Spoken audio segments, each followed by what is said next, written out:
My name is Margot Hayes, and I'm 66 years old. What I'm about to tell you changed my life forever. The funeral for my husband, Ernest, was the quietest day of my existence. There, beside his grave, I received a message from an unknown number that sent a chill through me. "I'm alive. That's not me in the casket," I replied, my hands trembling. "Who are you?" The response took my breath away. "I can't say. They're watching. Don't trust our sons." That moment tore my soul in two. My world crumbled when I saw Charles and Henry, my own sons, standing by the casket with strangely calm expressions. Something was wrong. Their tears seemed forced, their hugs as cold as ice. For 42 years, Ernest had been my partner, my refuge, my reason for living. I met him when I was 24 in the small town of Spring Creek. We grew up on the same dusty back roads, sharing modest dreams. I cleaned houses to support my sick mother, while Ernest repaired bicycles in a small shop he inherited from his father. We were poor, but we were happy. We had something money couldn't buy: real love. I remember the first time he spoke to me. It was a Tuesday morning. I was walking toward the market in my faded green dress and worn-out shoes. He stepped out of his shop with grease-stained hands and smiled at me with a shyness that made me fall in love with him instantly. "Good morning, Margot," he said in a soft voice. "Need me to check out your bike?" I didn't own a bike, but I came up with an excuse just to talk to him. That conversation turned into dates under the big old oak tree in Town Square Park, then into promises of eternal love, and finally, into a simple wedding full of hope. The first few years were hard. We lived in a 2-bedroom house with a tin roof. When it rained, we'd set out pots all over the house to catch the leaks. But we were happy. Ernest worked from sunup to sundown in his shop, and I sewed clothes for the women in town. When Charles was born, I thought my heart would burst with happiness. He was a beautiful baby with his father's big eyes and my smile. 2 years later, Henry arrived, just as perfect. I raised them with all the love in the world, sacrificing my own needs for theirs. Ernest was a wonderful father. He'd take them fishing in the river on Sundays, teach them to fix things with their hands, and tell them stories before bed. I fed them, dressed them, and comforted them when they cried. We were a close family, or so I believed. As they grew up, things started to change. Charles, the oldest, was always ambitious. From a young age, he'd ask why we lived so modestly, why we didn't have a car like other families. Henry followed his lead in everything, as he always had. When Charles turned 18, Ernest offered him a job at the shop, but he rejected it with contempt. "I don't want to get my hands dirty like you, Dad. I'm going to be someone important." Those words hurt Ernest deeply, though he never said it to me. I'd see him sitting on the porch at night, staring at the stars with a look of sadness.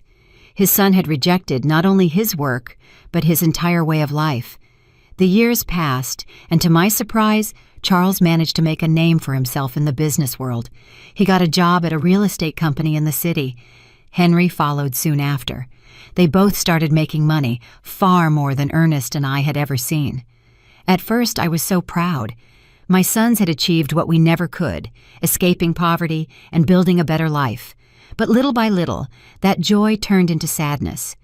Visits became less frequent, and phone calls grew shorter. When they did come, they arrived in expensive cars, dressed in fancy suits, talking about investments and properties. They'd look at us with a strange mix of pity and shame. "Mom," Charles said to me during one of their sporadic visits, "you and Dad should move somewhere better. This house is falling apart." He was right. But that house held all our memories. It was where we'd raised our sons, where we'd shared thousands of meals, where we'd grown old together. It wasn't fancy, but it was our home. Ernest, always wise, would tell me, "Margot, money has changed our boys. We aren't enough for them anymore." I resisted believing it. I kept justifying their absences, their brief calls, their broken promises. "They're busy building their lives," I'd tell myself. "Someday they'll be the loving boys we raised again." But in my heart, I knew Ernest was right. We had lost our sons long before I lost my husband.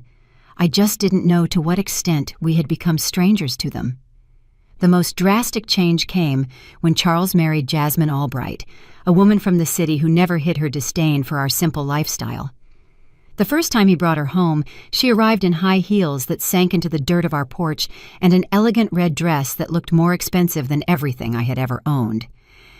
"Nice to meet you," she said with a forced smile, barely extending the tips of her fingers to greet me. Her eyes scanned our humble home with an expression I couldn't decipher, but that made me feel small. During dinner, Jasmine barely touched the food I had prepared with so much love. She moved the meatloaf around on her plate and cut tiny pieces of chicken, but she ate almost nothing. Charles seemed nervous, constantly apologizing for things he had never been ashamed of before. "Next time, we'll take them out to a restaurant," he whispered to Jasmine, thinking I couldn't hear. But I heard him. Every word pierced my heart like a knife. Henry, for his part, remained single, but adopted the same distant attitude as his brother.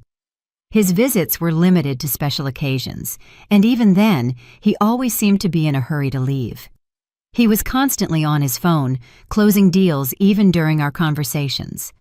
"Mom, I have to go," he'd always say before it was time. "I have an important meeting early tomorrow." Family Sundays became a distant memory. Christmases grew cold and formal. My sons would bring expensive gifts we didn't need. They'd stay for 2 or 3 hours and then leave with evident relief. Ernest and I grew old alone, comforting each other. He continued to work in his shop, though his hands no longer had the same strength. I continued with my sewing, but my eyes weren't the same. We made do with our small income, proud not to ask for anything from our successful sons. "Do you know what the saddest part is, Margot?" Ernest said to me one night as we drank coffee on the porch. "It's not that they have money. It's that the money has made them believe we aren't important anymore." He was right, as always. My sons hadn't just changed financially. They had changed in their hearts. We were no longer their beloved parents. We were an uncomfortable reminder of a past they wanted to forget. Things got worse when Charles bought a $200,000 house in an exclusive neighborhood in the city. Henry did the same soon after, investing in a luxury condo that cost $150,000. Suddenly, our sons were owners of fortunes we couldn't even imagine. "You should sell this house and move into a retirement community," Jasmine suggested during one of her rare visits. "There are some very nice places for people your age. You'd be more comfortable." The word community hit me like a slap. A retirement community. After 40 years of building our home, after raising these sons with so much love, they wanted to send us to a home. "We don't need a home," Ernest replied with the dignity that always characterized him. "We're fine here in our house." But I saw the expression on Charles and Henry's faces. They supported Jasmine's idea. To them, we were a burden, a problem to be solved in the most convenient way. It was then that the more direct suggestions began. Charles arrived one day with papers in his hand, documents he had prepared without consulting us. "Dad, Mom," he said with that fake smile he had perfected, "I've been thinking about your future. This house is worth, at most, $1,000. If you sell it, I can add some money so you can move somewhere better. A better place." To us, there was no place better than the home where we had been happy for decades. But Charles didn't understand that. For him, everything came down to numbers, to monetary value. "Besides," he continued, "I think Dad should retire from the shop. He's already 70 years old. It's time to rest." Ernest looked at him with infinite sadness. "Son, working isn't a burden for me. It's what keeps me alive, what gives meaning to my days." "But you could get hurt," Henry insisted, backing up his brother as he always did. "At your age, an accident would be very dangerous." Their words sounded caring, but I sensed something more behind them, an impatience, an urgency I couldn't fully grasp. The following months were tense. My sons increased the pressure for us to sell the house. They brought real estate agents without telling us. They had it appraised without our permission. They even began to talk about what would be best for everyone. "Look," Charles said to us during one particularly uncomfortable dinner, "Jasmine and I have decided to have kids soon. We'll need help with the expenses. If you sell the house and move to a smaller place, that money could be an early inheritance. An early inheritance. He was asking for our inheritance while we were still alive. The audacity of the request left me speechless. Ernest remained calm, but I saw his jaw tense. Son, when your mother and I die, everything we have will be yours. But while we're alive, our decisions are our own. Don't be stubborn, Henry cut in, with a harshness I had never seen from him before. You're old now. You can't keep living in the past. That night, after they left, Ernest and I stayed up talking until dawn. For the first time in our marriage, we discussed the possibility that our sons were not the people we thought we had raised. Something's wrong, Margot, my husband said to me with a look of worry I had never seen in his eyes. This isn't just ambition or impatience. There's something darker behind all this pressure. I had no idea how profoundly correct his words were. I couldn't imagine that my own sons were planning something that would change our lives forever. I didn't know that the tragedy that was coming wouldn't be an accident of fate, but a conspiracy carefully orchestrated by the two people I trusted most in the world. The last normal conversation I had with Charles was 3 weeks before Ernest's death.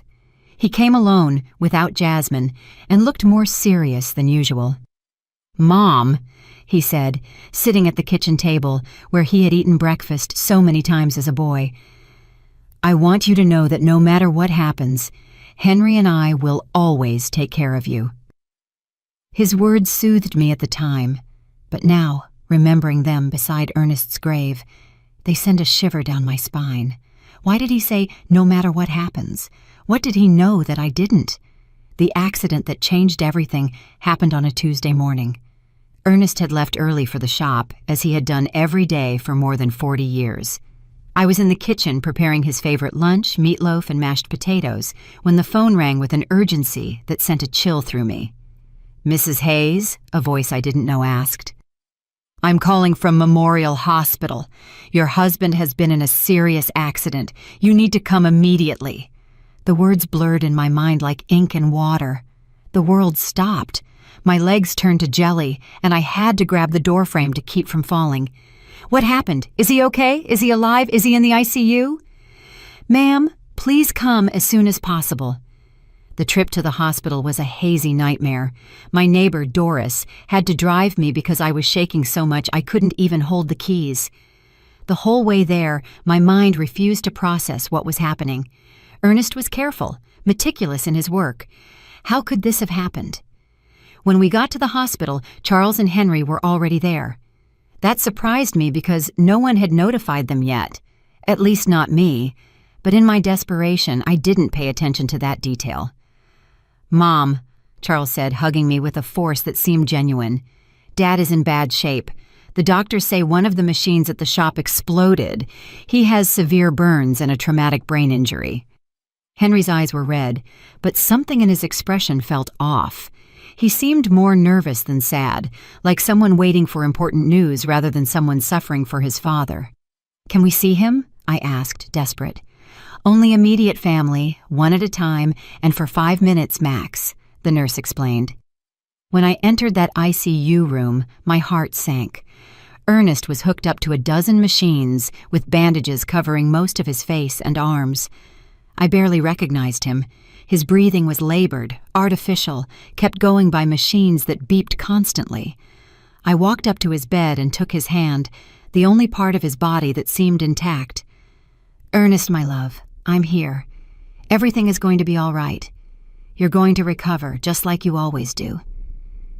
For a moment, I felt a slight squeeze in my hand. His eyes moved behind his closed lids. He was fighting. My warrior was fighting to get back to me. The next 3 days were the longest of my life. I practically lived at the hospital, sleeping in the uncomfortable chairs in the waiting room. Charles and Henry took turns accompanying me, but they always seemed more interested in talking to the doctors than in comforting their father. I overheard fragmented conversations that I couldn't fully understand at the time. Henry asked about medical insurance, about the cost of treatment. Charles was on the phone talking about life insurance policies and beneficiaries. "Mom," Charles said to me on the second day, "we reviewed Dad's insurance. He has a life insurance policy for $50,000. There's also a workers' comp policy that could cover up to $75,000 more. Why was he talking to me about money when Ernest was still fighting for his life? Why was he worried about insurance instead of his father's recovery? I don't care about the money, I responded harshly. I just want your dad to get better. Of course, Mom, he said, but I saw something in his eyes that I didn't like. A coldness, a calculator working while his father lay dying. On the third day, the doctors gave us the most devastating news of my life. Dr. Patterson, an older man with a compassionate expression, gathered us in a small office. Mrs. Hayes, he began softly, your husband's condition is critical. The burns have become infected, and the head trauma is more severe than we initially thought. We have to be realistic about his chances. What does that mean? I asked, though my heart already knew the answer. It means we need to prepare for the worst. Your husband is in an induced coma. We could keep him alive indefinitely, but his quality of life, well, it's highly unlikely he will ever regain consciousness. My world fell apart around me. 42 years of marriage, an entire life built together, and now they were telling me it was all fading away like smoke. We want to try everything, I said through sobs, no matter the cost, no matter how long it takes. But Charles exchanged a look with Henry that deeply unsettled me. Mom, Charles said in a voice that tried to sound understanding, we have to be practical. Dad wouldn't want to live like this. He always said he never wanted to be a burden on anyone. A burden. I exploded with a fury I didn't know I had. He's your father. He's not a burden. He's the man who raised you, who worked his whole life to give you the best he could. We know, Mom, Henry chimed in. But we also have to think about you. The medical bills are going to be enormous. They could wipe out all your savings. Again, money. Always money. My husband was dying, and they were calculating costs. That night, alone in the hospital room, I took Ernest's hand and spoke to him as if he could hear me. My love, I don't know what to do. The doctors say there's no hope, but I can't let you go. I can't imagine my life without you. It was then that something happened that still gives me goosebumps. His fingers moved slightly, squeezing mine with a force that was almost imperceptible. His lips moved as if he were trying to say something, but no sound came out. I called for the nurses, desperate. He's reacting! He's trying to talk! But by the time they arrived, Ernest had returned to his previous state. The nurse checked the monitors and shook her head. Sometimes there are involuntary muscle spasms, ma'am. It doesn't mean he's conscious. But I knew what I had felt. Ernest had tried to communicate with me. He had fought to tell me something important. 2 days later, in the early hours of Friday morning, the machine alarms went off. Lights flashed. Nurses rushed to Ernest's room. I was dozing in the hallway when the noise woke me up. No, no, no! I screamed, running toward the room. The doctors worked for 40 minutes trying to resuscitate him, but it was useless. At 4:37 in the morning, Ernest was officially declared dead. The pain I felt in that moment was physical, as if my heart had been ripped from my chest. I collapsed by his bed, hugging his still warm body, refusing to accept that he was gone forever. Charles and Henry arrived at the hospital an hour after their father's death. They seemed prepared, as if they had been expecting the call. They brought papers, documents, and phone numbers for funeral homes. We already talked to the Spring Creek Funeral Home, Charles said to me while I was still crying inconsolably. They can pick up the body this morning. We also contacted the insurance, Henry added. The claim process is already underway. How could they be so efficient, so organized, so cold just an hour after losing their father? Something was wrong, but my grief was so intense that I couldn't think clearly. The funeral was scheduled for the following Monday. Charles took care of all the arrangements without really consulting me. He chose the simplest casket, the shortest service, as if he wanted to get it all over with as quickly as possible. "It's what Dad would have wanted," he said when I complained about not being included in the decisions. "Something simple without a fuss. But Ernest deserved better than this indecent rush to bury him and forget.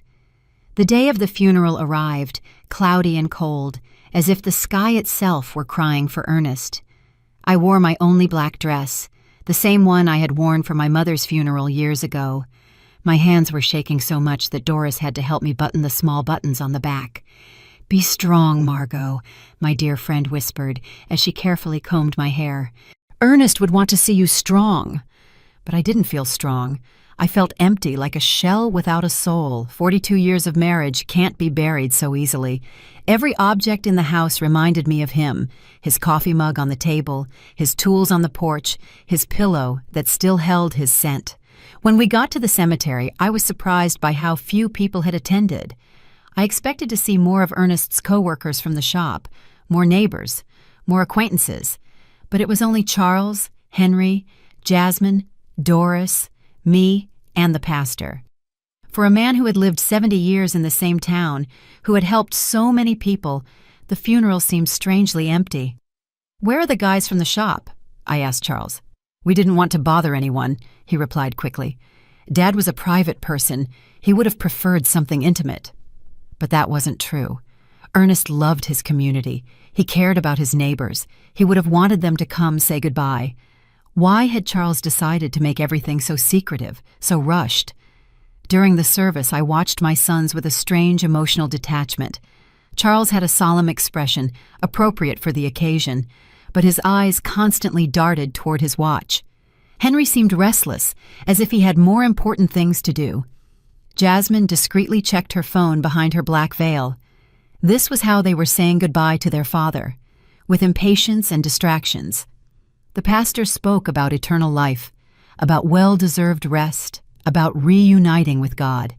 His words felt hollow in my shattered heart. I didn't want Ernest to rest in peace.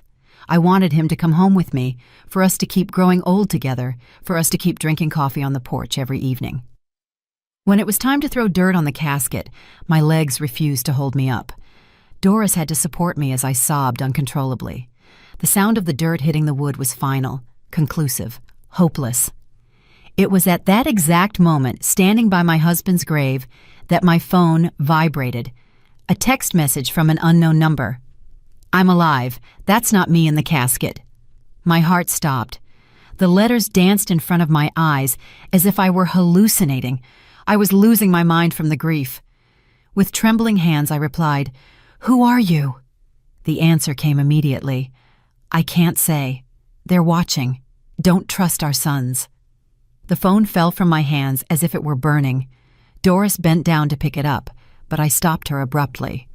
I couldn't let anyone else see those messages, not until I understood what was happening. "Are you okay, Mom?" Charles asked, approaching with a worried expression.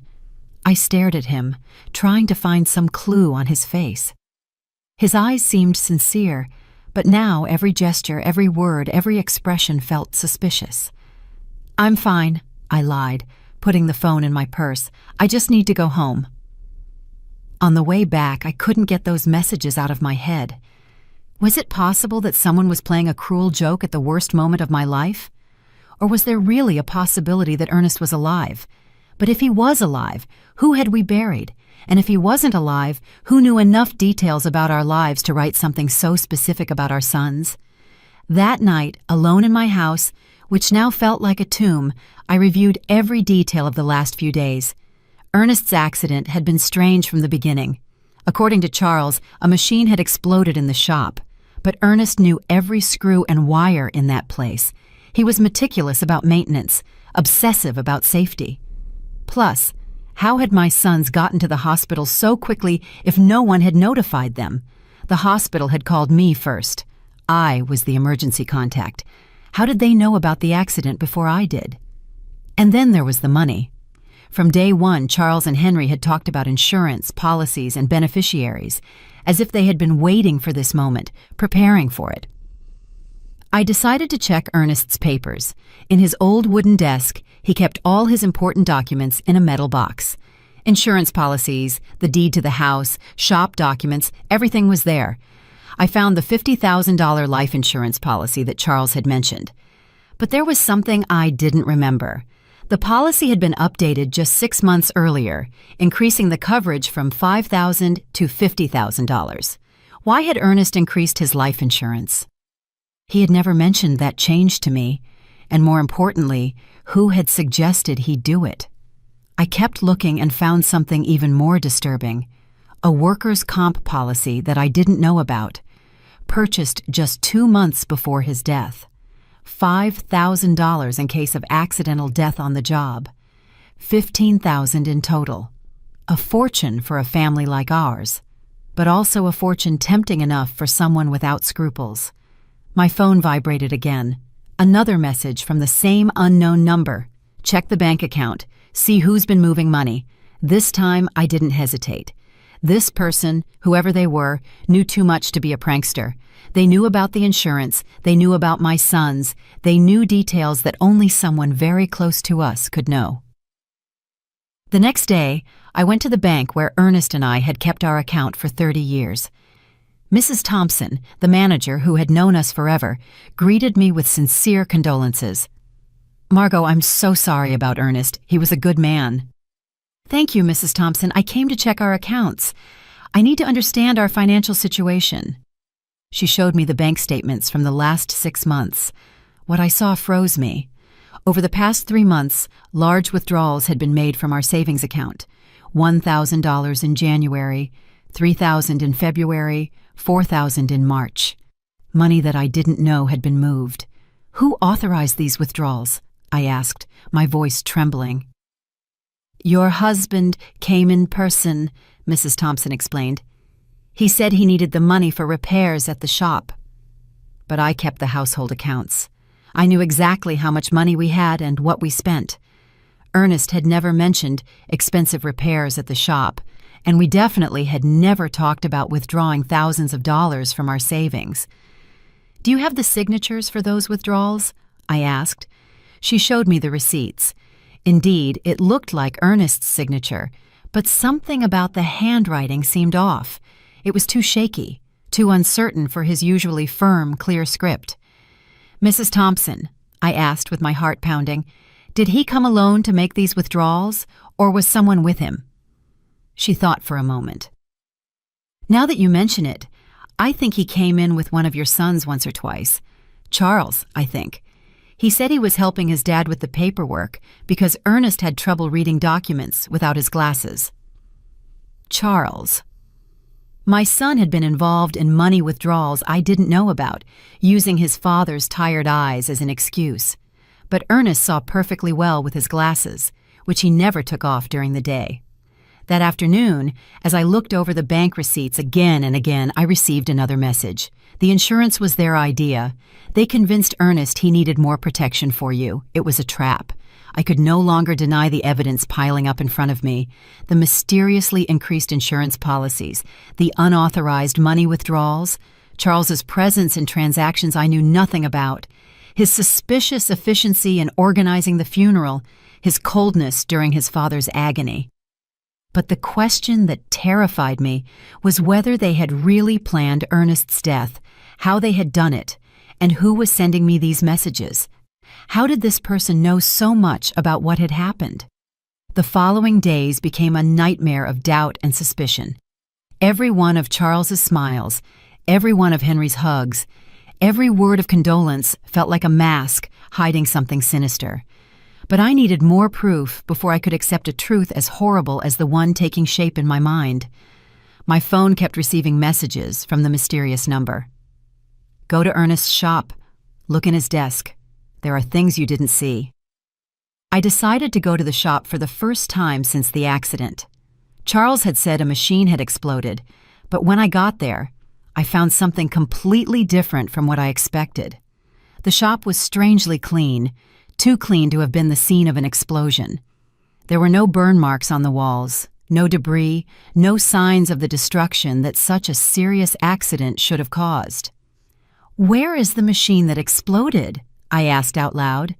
I looked all over the shop and found every machine in its place, working perfectly. The welder, the compressor, the electric saw, all were intact. What then had been the cause of the accident? In Ernest's desk, I found something that sent a chill through me. A note written in his handwriting, dated 3 days before his death. Charles insists I need more insurance. He says it's for Margot, but something doesn't feel right. I don't trust his intentions. Below that note was another. Henry brought me some papers to sign. He says they're to modernize the shop, but I don't understand what it's about. Why all the hurry? My husband had had suspicions. He had intuited the evil intentions of our sons, but he had died before he could tell me. I kept searching and found an envelope sealed with my name on it. I opened it with trembling hands. It was a letter from Ernest. "My dearest Margot, if you are reading this, it means something has happened to me. In recent months, I've noticed strange changes in Charles and Henry. They're too interested in our money, in the insurance, in us selling the house. Jasmine is putting a lot of pressure on them. Yesterday, Charles told me I should be more concerned about my safety because at my age, any accident could be fatal. I don't know why, but those words sounded like a threat. I love you, Margot. If something happens to me, don't trust anyone blindly, not even our sons." The letter fell from my hands. Ernest had sensed his own death. He had seen the signs that I, blinded by maternal love, had ignored. That night, Charles came to visit me. He arrived with a bottle of wine and a smile that now seemed completely fake. "Mom, I've been thinking about your future," he said, pouring himself a glass without asking if I wanted one. "The insurance money. It's already in process. It'll be $15,000. "How do you know the exact amount?" I asked, feigning innocence. "Well, I helped Dad with the insurance paperwork. He wanted to make sure you had enough money to live comfortably." A lie. Ernest had never wanted to increase the insurance. According to his own note, he had been pressured by Charles. "And what do you think I should do with that money?" I asked, carefully watching his reaction. His eyes lit up with a glint that gave me a chill. "You could buy a smaller, cozier house, or even better, move into a nice retirement community where you'd have company and medical care. Henry and I could manage your money to make it go further." "Manage my money. We just want to take care of you, Mom. At your age, it's easy to get scammed or make bad financial decisions. We know about investments, about business. We could triple that amount in a few years. Triple my money or make it disappear into their own pockets." "Let me think about it," I said, trying to buy time. "Of course," Jasmine said with her fake sweetness. "But not too long, for your own good." After they left, I sat in my kitchen, shaking with rage and fear. My own sons, my flesh and blood, had not only murdered their father, but now they were planning to steal everything I had left. That night, my phone vibrated with a longer message than the others. "Tomorrow, go to the police station. Ask for the report on Ernest's accident. There are contradictions you need to know about." The next day, I went to the local police station. Sergeant O'Connell, who had known Ernest for years, greeted me kindly. "The report on your husband's accident?" he asked with a confused expression. "What accident, Mrs. Hayes?" "From his shop, when the machine exploded." The sergeant checked his files and shook his head. "We don't have any report of an explosion at Ernest's shop here. In fact, we don't have any report of a work accident involving your husband." I felt the world sway under my feet. But my son said it was an accident at the shop. That's why he was in the hospital." "Mrs. Hayes, your husband arrived at the hospital on Tuesday morning, but not from a work accident. According to the medical report I have here, he arrived unconscious with symptoms of poisoning." Poisoning. The doctors found traces of methanol in his blood, a quantity sufficient to cause blindness, brain damage, and eventually death. The hospital should have informed you of this. Poisoning. It hadn't been an explosion. It hadn't been a work accident. Someone had deliberately poisoned my husband. "Why didn't anyone tell me this?" I asked, my voice breaking. The immediate family who signed the hospital papers requested that the information be kept confidential to avoid unnecessary speculation. They said you were too emotionally fragile to handle the technical details. The immediate family. Charles and Henry had hidden the true cause of Ernest's condition, invented the story of the explosion, and manipulated everyone, including me, to cover up a murder. "Mrs. Hayes," the sergeant continued. "If you suspect the circumstances of your husband's death, we could open a formal investigation." I had more than suspicions. I was certain that my own sons had murdered their father for money. That afternoon, Henry came home with a bouquet of flowers and the same fake smile as Charles. "How are you, Mom? You look tired." "I'm fine," I lied, observing his every gesture from a new perspective. "I'm just thinking about the future." "That's good. Charles and I have been talking. We think you should sell the house soon while it's fresh on the real estate market." "Why the rush?" "Well, old houses lose value quickly, and you need liquidity. Funeral expenses, pending medical bills." More lies. The funeral had been cheap, almost insultingly so, and there were no pending medical bills because the hospital insurance had covered them. "Henry," I said, looking him directly in the eyes, "you knew your dad didn't die from a work accident." For a fraction of a second, I saw panic in his expression, but he recovered quickly. "What are you talking about, Mom?" "I went to the police station. There's no report of an explosion at your dad's shop." This time the panic was more evident. "Mom, you shouldn't be doing things like that. They'll confuse you. The grief is getting to you." "The grief is getting to me, or you've been lying to me." He got up abruptly, spilling the coffee I had poured for him. "I think you need to rest. We'll talk when you're calmer." He left quickly, but not before making a phone call from the porch. Although I couldn't hear the words, the tone was urgent, worried. That night, I received the most revealing message yet. "They're coming together tomorrow. They're going to try to convince you that you're crazy, that grief is making you imagine things. Don't believe them, and don't take anything they offer you to eat or drink." The mysterious message's prediction came true exactly as it had warned. The next day, Charles and Henry arrived together at my house, accompanied by Jasmine. They had expressions of exaggerated concern and a bag of pastries from the downtown bakery. "Mom, we're so worried about you," Charles began in a sugary voice. "The neighbors have told us you've been acting strange. Doris says you've been talking to yourself, that you aren't eating well." Doris had never said that. It was just another lie in their growing collection. "Jasmine brought your favorite pastries," Henry added, pointing to the bag. "And we made special coffee from that brand you like so much." I remembered the message's words. "Don't take anything they offer you to eat or drink." It was possible that they were planning to poison me, too, just as they had Ernest. "Thank you, but I already had breakfast," I said, keeping my distance. "But Mom," Jasmine insisted with a smile that didn't reach her eyes, "you need to eat properly. You've lost a lot of weight since Dad Ernest died." "I'm fine," I repeated firmly.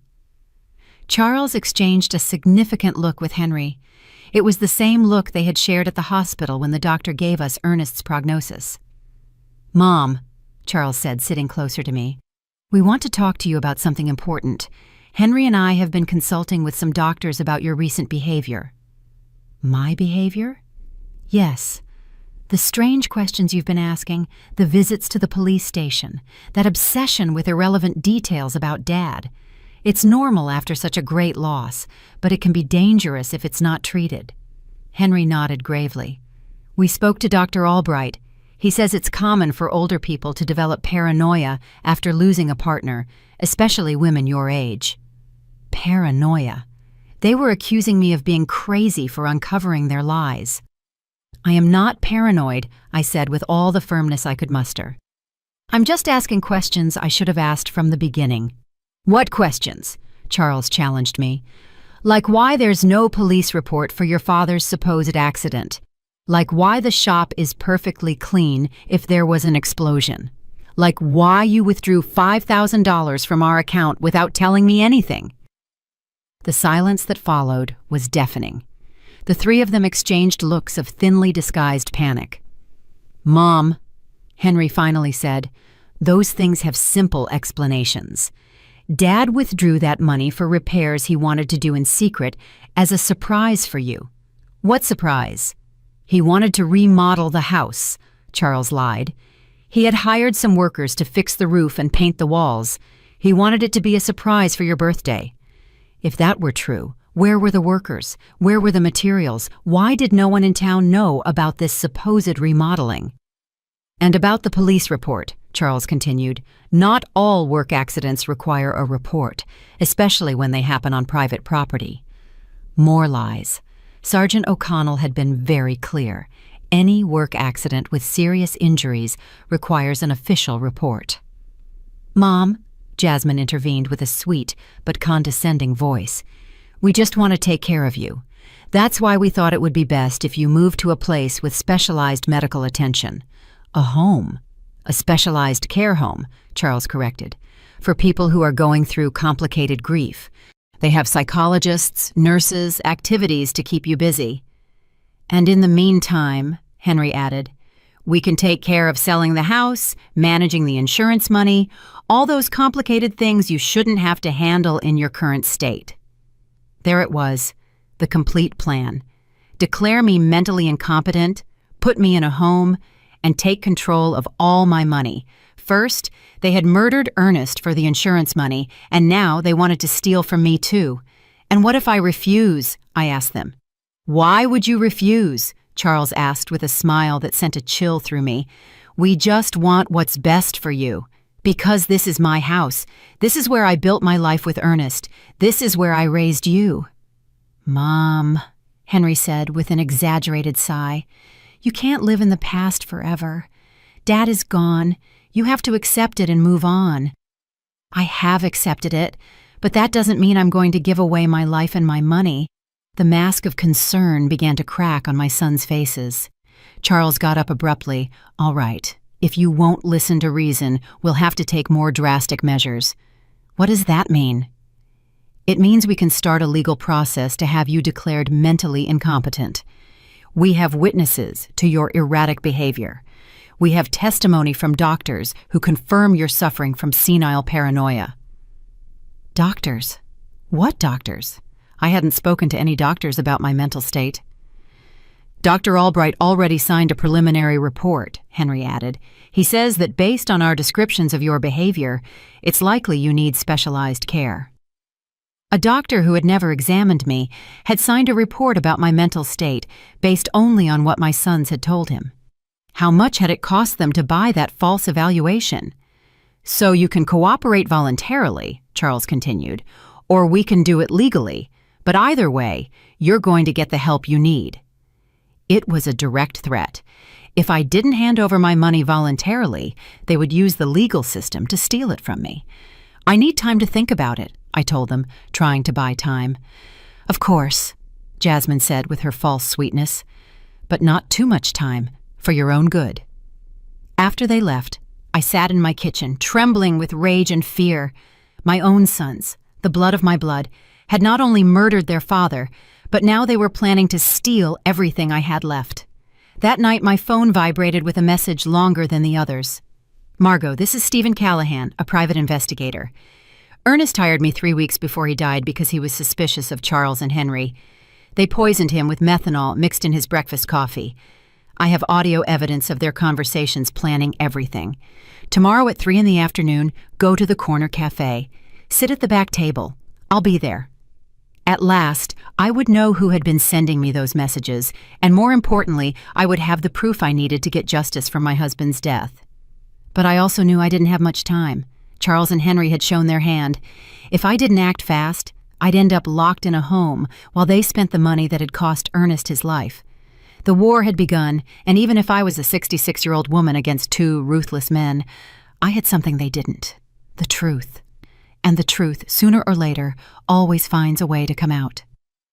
That night, for the first time since Ernest's death, I smiled, because I knew my husband had not died in vain. His caution, his instinct, his decision to hire a private investigator was going to allow me to get justice. Charles and Henry had seriously underestimated their mother. They were about to discover that a woman fighting for the memory of her murdered husband is a force more powerful than all their greed combined. The next day arrived, filled with nervousness and anticipation. I dressed carefully, choosing my most serious purple dress, the one I wore for important occasions. If I was going to meet the man who could give me the answers I needed, I wanted to be prepared for any revelation. At 2:30 in the afternoon, I walked toward the corner cafe with determined but cautious steps. Every shadow looked suspicious. Every person on the street could be a spy sent by my sons. The paranoia they had accused me of having was starting to feel justified. The cafe was moderately full. I went straight to the back table as I had been instructed. I ordered a chamomile tea and waited, my hands trembling slightly on the worn wooden table. Exactly at 3 on the dot, a man in his 50s approached my table. He was tall and gray-haired, with intelligent eyes and a serious but kind expression. He was carrying a brown folder under his arm. "Mrs. Hayes?" he asked in a low voice. I nodded, not yet trusting my voice. "I'm Stephen Callahan. I'm so sorry for your loss." Ernest was a good man. He sat down across from me and placed the folder on the table. "Before I show you what I have, I need you to know that what you're about to hear and see is going to be very painful. Are you ready?" "I've been getting ready since I received your first message," I replied, with a firmness I didn't know I had. Stephen opened the folder and took out a small voice recorder. "Ernest came to see me a month ago. He was worried about his son's behavior. He hired me to investigate them discreetly." He pressed the play button. Ernest's voice, so familiar and dear, filled the small space between us. "Stephen, I need you to know that if something happens to me, it won't be an accident. Charles and Henry have been pressuring me to increase my life insurance. Yesterday, Charles brought me papers he said were to better protect Margot. But when I read them, I realized there were also clauses that directly benefited them. My heart sped up. Hearing Ernest's voice was like having him back for a few minutes, but his words confirmed my worst suspicions. The recording continued. "Henry has been asking strange questions about my daily routine, what I eat for breakfast, what time I leave the house, if Margot comes to the shop with me. He says it's out of concern, but something about the way he asks worries me." Stephen paused the recording. "This conversation was 3 weeks before his death, but I have something more recent." He played another recording, this time with Charles's voice in the background talking on the phone. "No, we can't wait any longer. The old man is starting to get suspicious.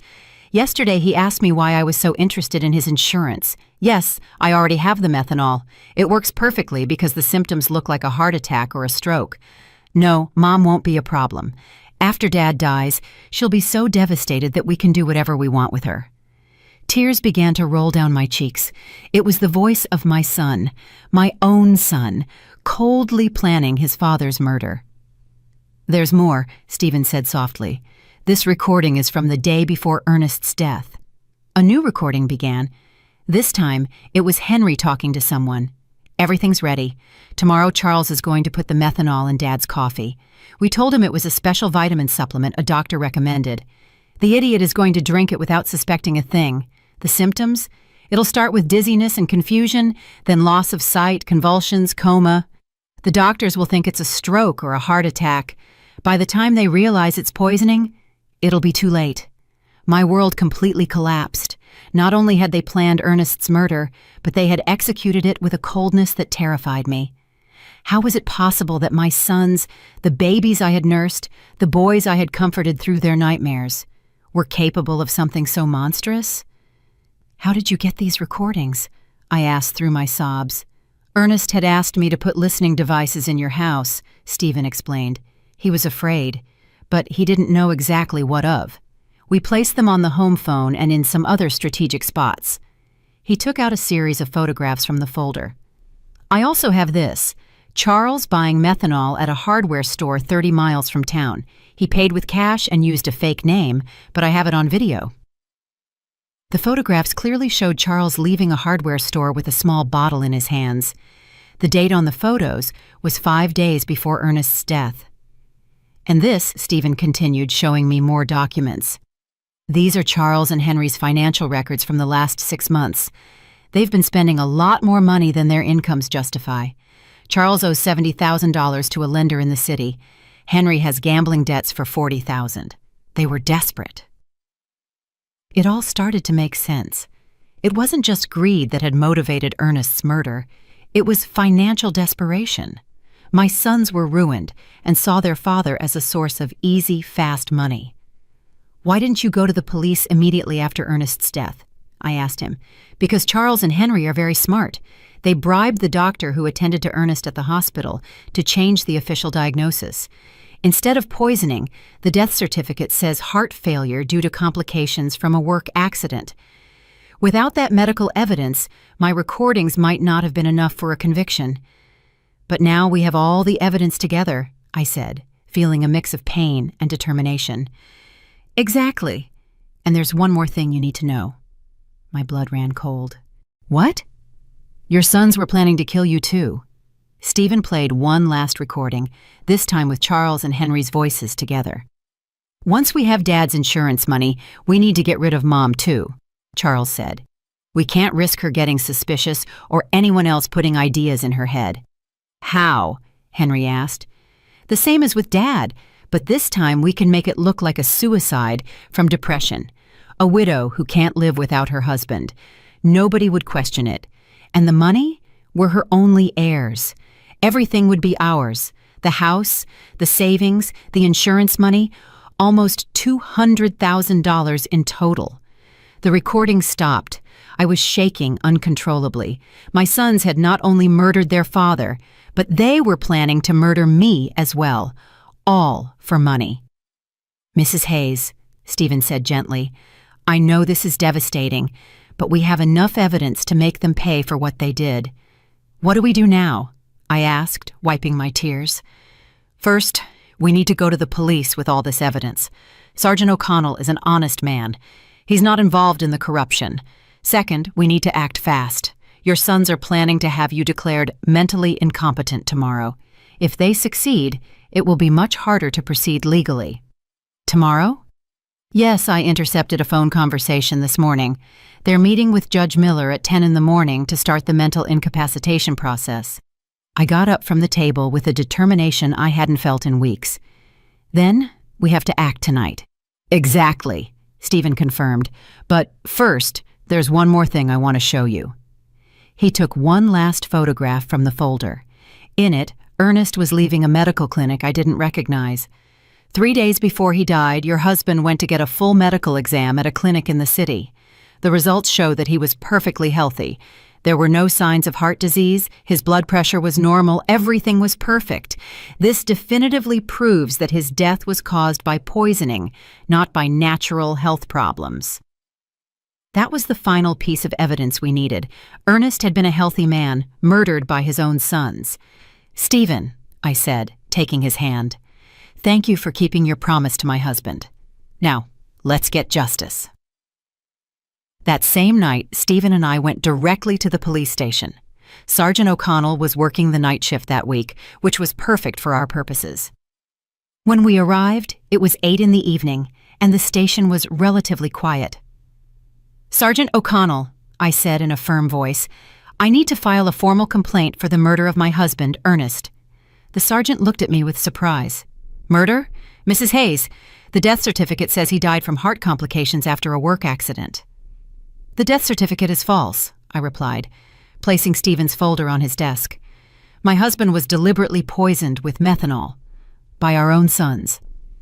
For the next 2 hours, Stephen and I presented all the evidence.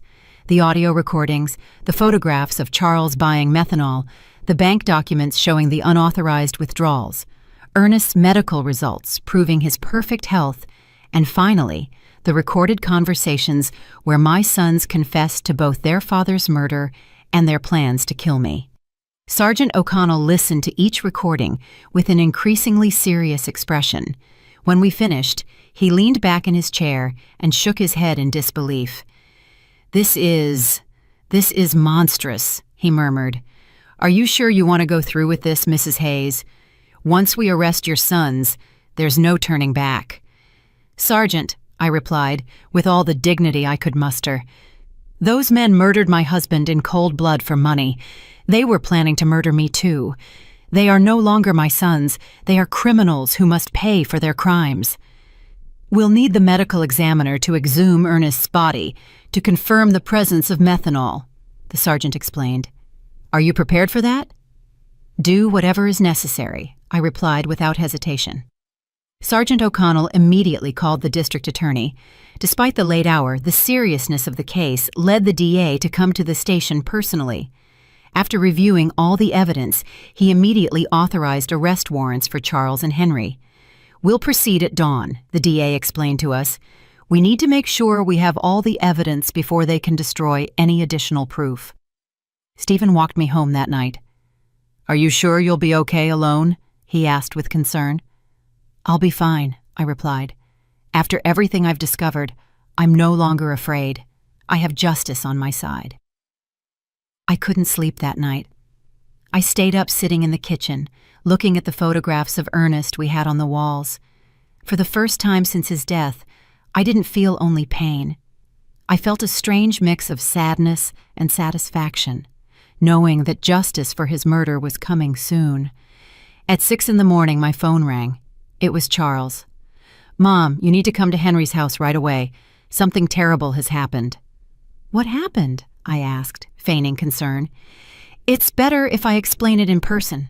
Please, come quickly." I knew it was a trap. After hearing the recordings the night before, I knew they were planning to move up their plans to get rid of me, but I also knew the police were already on their way to arrest them. "I'm on my way," I lied. Instead of going to Henry's house, I stayed in my kitchen, waiting. At 7:30 in the morning, I saw from my window as several police cars headed toward my son's houses in different directions. My phone rang repeatedly for the next hour. First Charles, then Henry, both with increasingly desperate voices asking where I was, but I didn't answer any calls. At 9 a.m, Sergeant O'Connell knocked on my door. "Mrs. Hayes, we've arrested Charles and Henry. They are in police custody, charged with first-degree murder and conspiracy to commit murder." I felt my legs tremble, but this time it wasn't from fear, it was from relief. "How did they react?" I asked. "Charles denied everything at first, but when we played the recordings for him, he collapsed. Henry tried to escape through the back window of his house. We had to chase him for 6 blocks. That afternoon, Jasmine came to see me. She arrived sobbing, pleading, completely different from the cold, calculating woman I had known. "Mrs. Hayes, please, you have to drop the charges against Charles. He's not bad. He was just desperate because of his debts. This is my fault too. I pressured him a lot to find money." I looked at her without a trace of compassion. "Jasmine, your husband poisoned my husband. He was planning to murder me too. There is no explanation or justification for that." "But we're family," she screamed in desperation. "Think about what this is going to do to the family." "The family died the day you decided to kill Ernest for money," I replied coldly. "Now please, leave my house." 3 days later, the exhumation of Ernest's body was carried out. The lab results confirmed exactly what Stephen had discovered: lethal levels of methanol in his system, enough to cause all the symptoms he had experienced before his death. The case became a sensation throughout the town. No one could believe that 2 sons had murdered their own father for money. The local newspapers called it the cruelest crime of the decade. Over the following weeks, more details came to light during the investigation. Charles really owed $7,000 to illegal lenders who had started threatening him with violence. Henry had lost $5,000 in underground gambling dens and was also facing threats. They had seen Ernest's life insurance money as their only salvation, but their greed had led them to increase the policies so dramatically that it had aroused their own father's suspicion. We also discovered that the doctor who had falsified the death certificate had received $5,000 in cash from Charles. He was also arrested for obstructing justice and falsifying official documents. Stephen explained all the details of the plan Ernest had made with him. "Your husband was smarter than his sons believed. He knew something bad was coming, but he didn't know exactly what. He hired me not only to investigate Charles and Henry, but also to protect you if something happened to him. Did he know they were going to kill him?" I asked. "Not exactly," Stephen said, but he suspected his life was in danger. That's why we installed the recording devices. That's why we documented everything. He wanted to make sure that if something happened to him, the truth would come to light. My Ernest, even in his final days, had been protecting me. He had anticipated our son's betrayal and had taken steps to ensure that justice would prevail. The trial was scheduled to begin in 2 months. Both Charles and Henry faced charges of first-degree murder, which in our state carried a sentence of 25 years to life. The day of the trial arrived after 2 months of intense legal preparation. The courtroom was completely full. Reporters from several regional newspapers had come to cover what was already known as the case of the killer sons. The whole town was there. Neighbors, former co-workers of Ernest, even people I barely knew, but who wanted to witness this historic moment of justice. I wore my best black dress, the same one I had worn for our wedding so many years ago, but which now represented mourning and dignity. Stephen accompanied me, sitting by my side throughout the entire process. His presence gave me the strength to face what would be the most difficult day of my life. Charles and Henry entered the courtroom in handcuffs, dressed in orange prison jumpsuits. Seeing my sons like that broke my heart one more time, but I no longer felt pity for them. I only felt a deep sadness for the moral death they had chosen long before they physically murdered their father. The prosecutor presented the case with devastating precision. One by one, the recordings were played for the court. The silence was absolute every time the voices of Charles and Henry were heard, coldly planning Ernest's murder. When the prosecutor played the recording where they planned to kill me too, several people in the audience gasped in horror. One elderly woman got up and left the courtroom crying. I couldn't blame her. It was difficult to process such cruelty. "Ladies and gentlemen of the jury," the prosecutor said during his opening statement, "this is not an ordinary case of family greed. This is a case of cold and calculated premeditation, where 2 men decided to murder the father who had raised them with love and sacrifice simply because they needed money to pay off their gambling debts and irresponsible loans." Charles and Henry's lawyers tried to present a defense based on desperate circumstances and external influences, but the evidence was overwhelming. The recordings didn't lie. The bank documents didn't lie. The forensic evidence of the methanol in Ernest's body didn't lie. When it was my turn to testify, I walked to the stand with trembling legs, but a clear mind. I had been waiting for this moment for months. "Mrs. Hayes," the prosecutor asked me, "can you tell us what your relationship was like with your sons before your husband's murder?" "I thought I had a good relationship with them," I replied, looking directly at Charles and Henry. "I raised them with love. I sacrificed everything for their well-being. Their father worked from sunup to sundown to give them the best we could. I never imagined that love and sacrifice would become the reason for his murder." "At any point, did you suspect they could harm your husband?" "No. That is the most painful part of all this. I trusted them completely. When they told me Ernest had an accident at his shop, I believed them. When they organized the funeral so quickly, I thought they were being efficient in their grief. I never imagined they were covering up a murder." Charles lowered his head during my testimony. Henry looked at me defiantly, but I saw tears in his eyes. Too late for tears. Too late for regret. The most dramatic moment of the trial came when the prosecutor decided to play the full recording of the conversation where they planned my own murder. Charles's voice filled the courtroom. "Once we have Dad's insurance money, we need to get rid of Mom too. We can't risk her getting suspicious." A murmur of horror swept through the audience. Several people turned to look at me with expressions of disbelief and compassion. "How did you feel when you heard this recording for the first time?" the prosecutor asked me. "I realized that I had lost my 2 sons long before I lost my husband," I replied, my voice cracking but firm.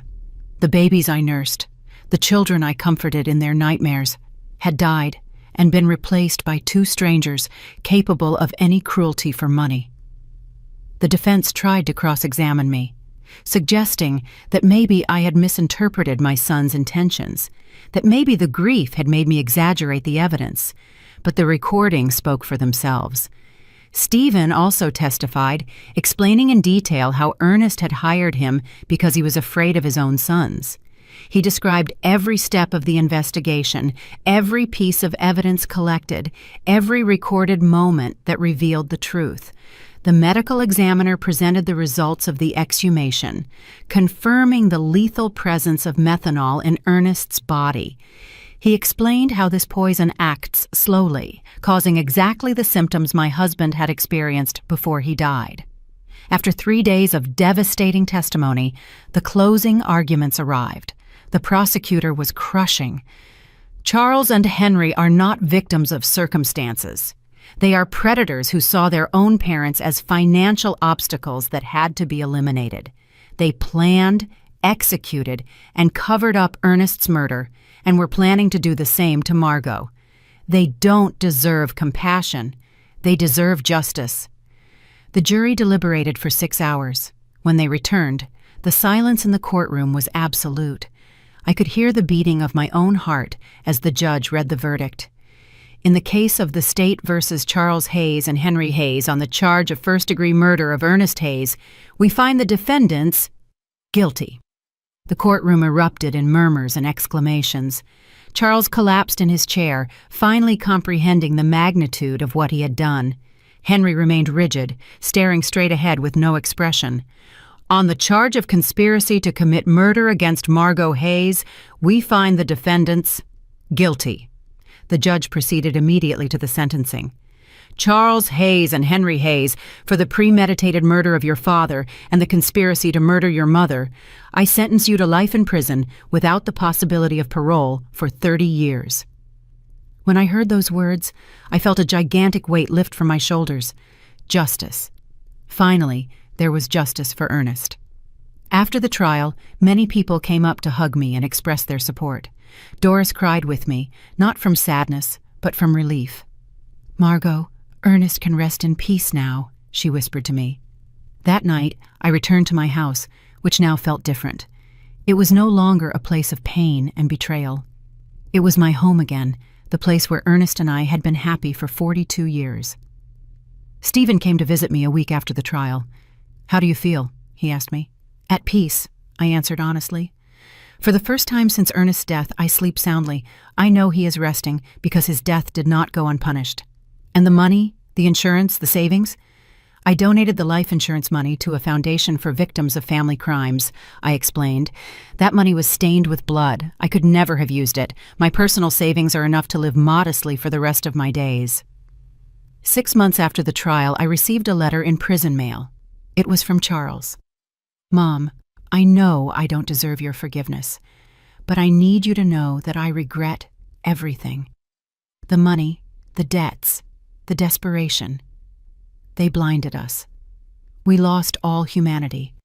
Henry and I destroyed the most loving family in the world for $5,000 that we didn't even get to enjoy. Tomorrow, I will commit suicide in my cell. I can't live with what we did. Take care, Mom. Tell Dad we're sorry we were such bad sons. I didn't arrive in time to prevent his suicide." Charles was found hanging in his cell the next day. Henry, upon learning of his brother's death, suffered a complete nervous breakdown and was transferred to the prison psychiatric hospital. Today, 2 years after the trial, I live peacefully in my small house. I have converted Ernest's shop into a garden where I grow flowers to take to his grave every Sunday. Stephen has become a close friend, visiting me regularly to make sure I'm okay. Sometimes the neighbors ask me if I miss my sons. The answer is complicated. I miss the children they were, but those children died long before Ernest did. The men they became were not my sons. They were strangers who shared my blood, but not my heart. I have learned that true family is not defined by blood, but by love, loyalty, and mutual respect. Ernest was my true family for 42 years. The friends who supported me during the trial are my family now. Justice did not bring Ernest back, but it gave me peace. And on quiet nights, when I sit on the porch where we so often drank coffee together, I swear I can feel his presence, proud of me for being strong enough to do the right thing, even when it meant losing my sons forever. 5 years have passed since that terrible day in the cemetery when I received the first message that changed my life forever. Today I am 71 years old, and my completely white hair reflects all the storms I have faced and overcome. But my eyes, my dear friend Doris tells me, shine with a peace they didn't have before. The house where Ernest and I built our dreams is still my refuge. I have made some improvements with the money I had saved. I painted the walls a soft yellow, Ernest's favorite color, and I turned his old shop into the most beautiful garden in the neighborhood. Red roses, white carnations, sunflowers that always seek the sun, just as he taught me to do during our most difficult years. Stephen Callahan became more than just the investigator who helped me get justice. He became my chosen family. He comes to visit me every Wednesday afternoon, and we drink coffee on the porch while he tells me stories about his other cases. He sometimes asks me if I regret reporting my own sons, if it wouldn't have been better to keep the secret and live with the lie. Never, I always answer. The truth hurts, but lies kill the soul. The foundation I established with the life insurance money has become something bigger than I ever imagined. The Ernest Hayes Foundation for Victims of Family Crimes now helps dozens of families every year who have gone through tragedies similar to mine. We have psychologists, lawyers, and private investigators all working so that no other family has to suffer in silence what I suffered. 6 months ago, a 40-year-old woman came to see me. Her name was Eleanor, and she suspected her brother had murdered her mother for the inheritance. Her story was painfully similar to mine. Greedy relatives, pressure to sell properties, strange behavior after the death. The foundation provided her with a private investigator, free legal advice, and psychological support throughout the process.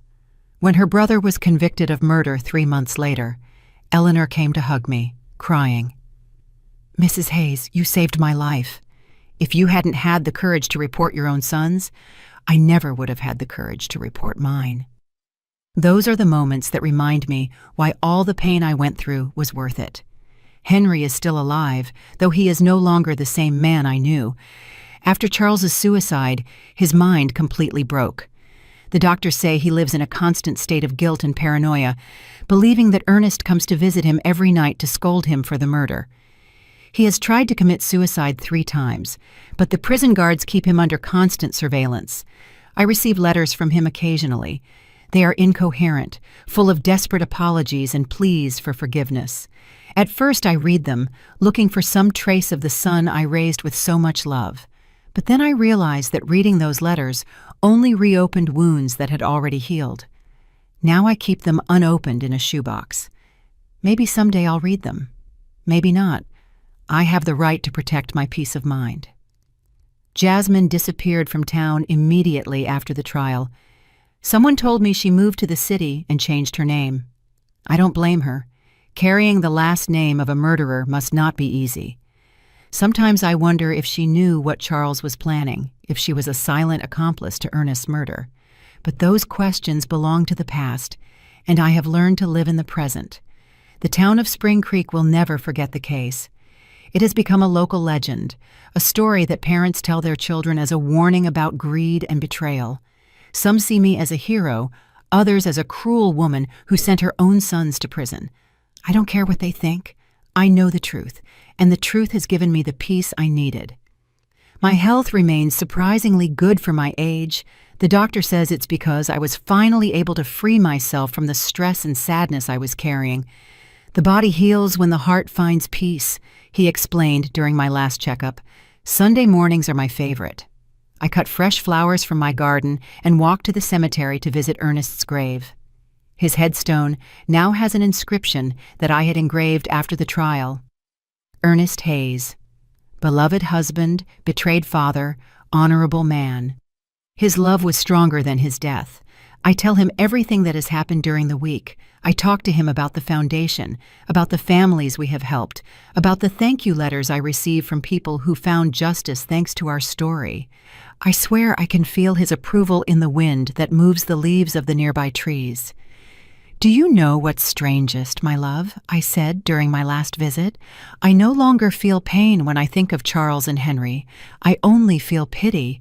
Pity because they had all the love in the world and they chose hate. They had a family that adored them and they chose betrayal. They had the opportunity to be honorable men like you and they chose to be murderers." Last week, a reporter from the city came to interview me for a documentary about family crimes. She asked me if there was anything I wanted to say to other people who might be going through similar situations. "Family is not an excuse for crime," I replied. "Love is not blind. Love with boundaries is true love. If someone who says they love you is capable of harming you for money or convenience, that person doesn't really love you, and it is never, ever too late to seek justice, no matter who the culprit is." This year, on the 5th anniversary of Ernest's death, I organized a special ceremony in his memory. More than 200 people came: neighbors, members of the foundation, families we have helped, local authorities. It was beautiful to see how his death, which began as a tragedy, had become a force for good in so many lives. Stephen gave an emotional speech. Ernest Hayes died because of his son's greed, but his legacy lives on in every family that finds justice thanks to his wife's courage. Evil tried to destroy his story, but good turned it into hope for others. At night, before I go to sleep, I sometimes take out the old photographs from when Charles and Henry were children. I see them playing in the yard, hugging their father, laughing with me on past Christmases. I allow myself to cry for those innocent children who once existed before greed completely corrupted them. But I no longer cry for the men they became. Those men chose their destiny. My story ended up being bigger than my personal tragedy. It has become a symbol that justice is possible, even when it comes from the most unexpected sources. A 66-year-old widow proved that truth is more powerful than lies, that true love is stronger than betrayal, and that it is never too late to do the right thing. Tomorrow is Wednesday, and Stephen will come for coffee, as always. I'll make his favorite pastry and tell him about the thank you letters that arrived this week. Afterward, we'll work together in the garden, planting new flowers for spring. Life goes on, more simple but more authentic than before. I have learned that true family is not about shared blood, but about shared values, mutual respect, and a love that never turns into harm. Ernest, wherever you are, I hope you know that I kept the promise I made to you by your grave that terrible day. I found the truth, I sought justice, and I turned our pain into hope for others. Your death was not in vain, my love. Did you like my story? And which city are you listening from? Let's meet in the comments. If you like the story, you can support me by sending a super thanks so I can keep bringing more stories like this. Thank you so much for your sweet support. I'm looking forward to your comments on the story. On the screen, you can see 2 new life stories that I highly recommend. There's so much more on my channel. Don't forget to subscribe. See you in the next life story with love and respect.